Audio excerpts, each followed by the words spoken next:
Magandang oras mga kababayan, mga ka-Good News Daily TV. Meron tayong bigyan ng reaksyon dito. Hindi ko inakala na napakagaling pala mag-joke itong si King Charles ng England, ang hari ng England. Napakagaling pala mag-jokes. Merong 10 jokes na narito si King Charles. Ito yung pagbisita niya sa White House kay Donald Trump. Binisita ni King Charles si Donald Trump dahil nabalitaan ni King Charles na titiwalag na si Trump sa NATO. Alam naman natin na ang UK o England ay isa yan sa pinakamalakas na bansa sa NATO. Kaya ayaw ni King Charles na titiwalag ang Amerika sa NATO, titiwalag sa England, kasi nga matagal nang pinagsamahan ng England sa Amerika. Noon pa man, 18th century, 17th century, ay palaging magkasangga ang dalawang bansa na ito. Pero dahil kay Starmer, yung presidente ng UK ngayon, ang Starmer na yun, nabading, yun yung sumira ng relasyon ng hari ng Inglaterra tsaka ng presidenteng Donald Trump. Kaya para mabalik sa magandang relasyon ang England sa Amerika, personal na dumalaw si King Charles. At dito nagpamalas siya sa galing ng kanyang mga jokes. Ito atin pakinggan ha. Kahit English, matatawa kayo dito kahit English to Ito, joke number 1. Years ago, or as we say, 250 years ago, or as we say in the United Kingdom, just the other day. Indeed, you recently commented, Mr. President, that if it were not for the United States, European countries would be speaking German. Dare I say that if it wasn't for us, you'd be speaking French. Yun naman yung gwera ng Amerika at France. Sabi ng England ni King Charles, kung wala ang England, natalo kayo ng France. Ngayon magsalita kayo, France na kayo ngayon. Francis na. Dahil hindi na kayo Amerika. So kung hindi nyo na-get, hindi talaga kayo matatawa. Pero kapag na-get nyo yung history, matatawa kayo Magaling pala tong si King Charles na to. Kahit na hari magaling pala magpatawa to. Kaya kahit si Donald Trump, ayan napangiti mamaya may sasabihin din si Trump na pagpapasalamat. At maganda nitong pagbisita ni King Charles, may dala siyang gintong batingaw. Ano yung batingaw, mga ka-Good News? Ang batingaw ay kampana yan, kampana. Ginto yan nirigalo kay Donald Trump, solidong ginto, grabe. Siguro ang bigat niya nasa 20 kilos, 20 kilos siguro, 20 kilograms. Mamaya makita niyo yung batingaw, yung kampana na ibibigay kay Trump. Sign of friendship, and still friendship hanggang sa ngayon ng Inglaterra, ng hari ng Inglaterra at ng Amerika.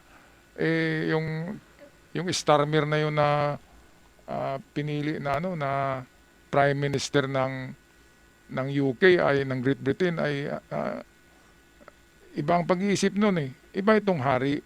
Itong haring to ay alam niya ang history ng England, ng United Kingdom sa Amerika. Matagal lang magkaalyado itong dalawang malalaking bansa na ito. Historically, noon pa man hanggang ngayon. Tapos puputulin lang ni Starmer dahil sa pag-iisip ni Starmer na bading, di ba? Puputulin niyang magandang relasyon ng Inglaterra at saka Amerika. Kaya ito, para mapatch up yung parang sama ng loob, ay dumalaw mismo ang hari kay Donald Trump. Ngayon, sinabi ng mga Democrats, luluhod si Trump dahil hari ang bibisita, luluhod si Trump, which is hindi ginawa ni Trump. Di ba kapag dumating si King Charles sa mga bansa, lumuluhod yung mga nagmamano yung mga gumaganon Di ba? Yung mga presidente. Ngunit kay Trump, hindi lumuluhod. Si Trump nga ang king of the kings Sa panahon ngayon, si Trump ang kings of the kings sa mundo. Pero iba naman yung king na Diyos, di ba? Hindi yon. Sabi ni Trump, pwede sa mundo. He is the greatest president sa buong mundo, sa lupa, pero hindi sa langit. Okay, balik tayo sa 8 natirang jokes ni King Charles. Our destinies as nations have been interlinked. Our destinies as nations have been interlinked. As Oscar Wilde said, we have really everything in common with America nowadays, except, of course, language. And if I may say so, it is a particular pleasure to be back in this wonderful building, the heart of your democracy. On this occasion, I cannot help noticing the readjustments to the East Wing, Mr. President.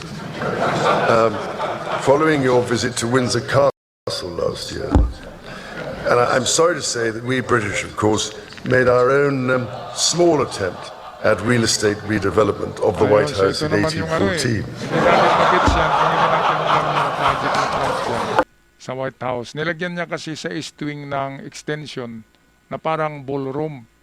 Parang doon magkita-kita, doon kakain-kain, doon magsayawan. Kaya sabi ni Prince Charles ay noong 18th century ay bumisita din daw ang kanyang mga lulot-lula diyan at nagpagawa din ng kunting renovation sa White House. Kaya natawa yung iba dahil yung ballroom na yon na extension ni Donald Trump, maraming bumabatikos noon kung bakit merong extension. Kaya maraming natatawa. Balik tayo. This is in fact my 20th visit to the United States. 28 ha? This is in fact my 20th visit to the United States and my first as King and head of the Commonwealth. This is a city which symbolizes a period in our shared history, or what Charles Dickens Itong might Tale of have Two called Georges. a tale of two George Georges. Washington and George W. Bush. The Tale of Two Georges. Okay, so ito nga, ang joke niya, pakinggan natin.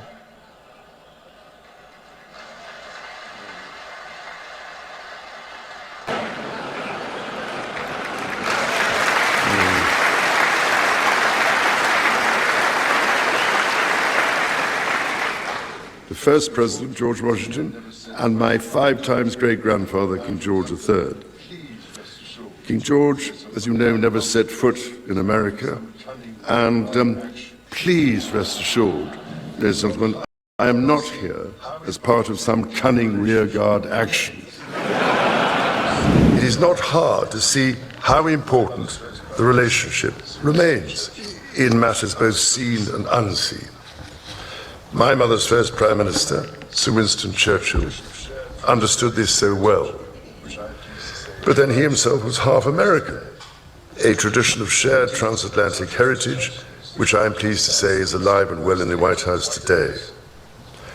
Indeed, such was the closeness that Sir Winston, while staying here in the White House, in those rooms you showed us upstairs, emerged naked from the bathtub to discover the door opening as President Roosevelt came in for a chat.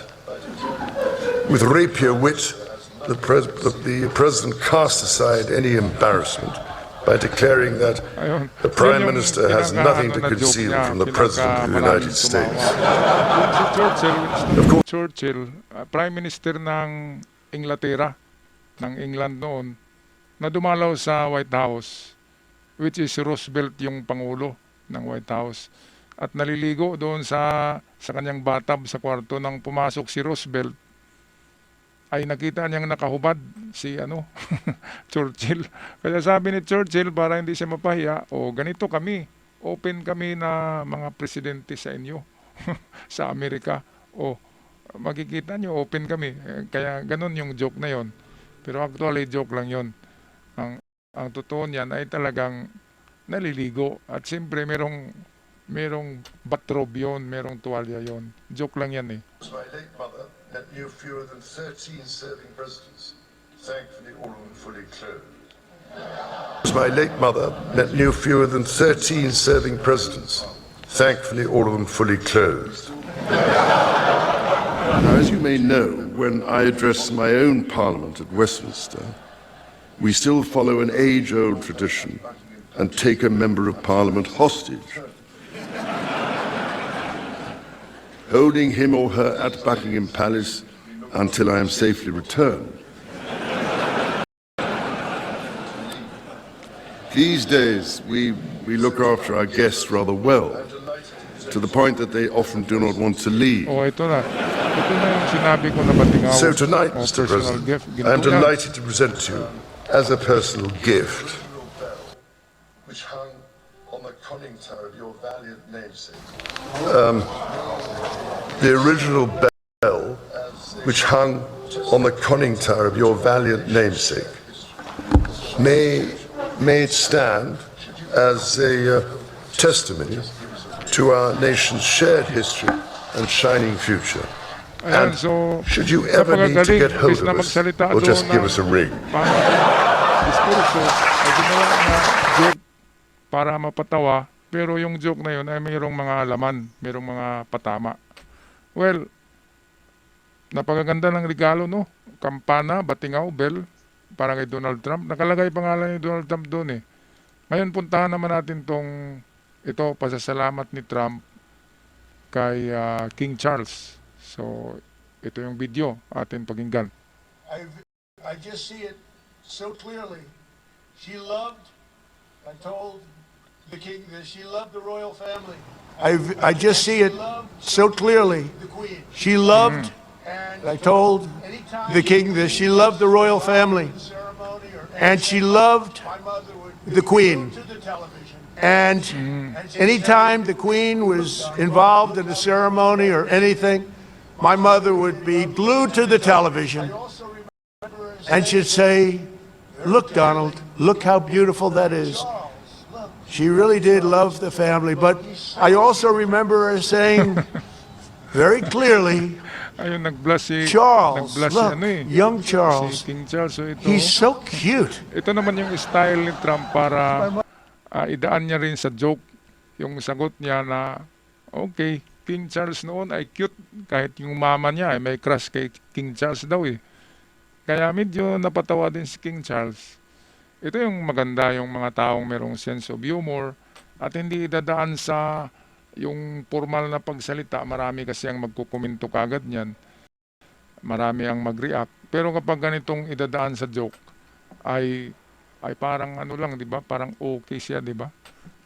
Okay, so tapusin natin to. "Charles, look, young Charles, he's so cute." Oh,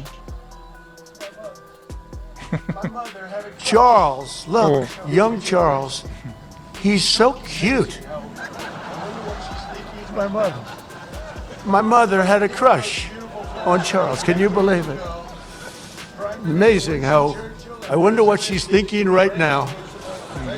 But beneath those beautiful flags, 8 decades ago, Prime Minister Winston Churchill and President Franklin Roosevelt famously met on a ship in the North Atlantic to outline a vision for the free world after World War II.